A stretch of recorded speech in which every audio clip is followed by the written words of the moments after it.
কি সুন্দৰ লাগিছে দুৰ্গা পূজালে একমাহ থাকোঁতে ইয়াত কিমান সুন্দৰকৈ পূজা পালন কৰে এমাহৰ আগৰ পৰাই চাই লওক।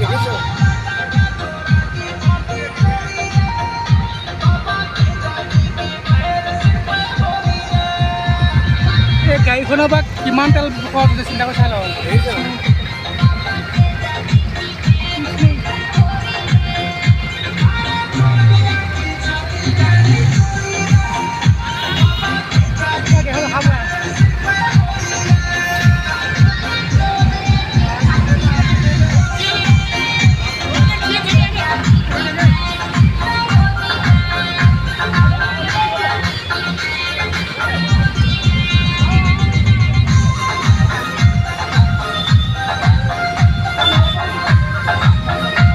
বহুত দূৰৰ পৰা আহে যে আপোনাৰ ইয়াৰ ৰাইজে কি সুন্দৰকৈ খোৱা বোৱা দি আছে ইয়াতে চাওক কিমান ধুনীয়াকৈ বাটে বাটে খোৱা বোৱাবোৰ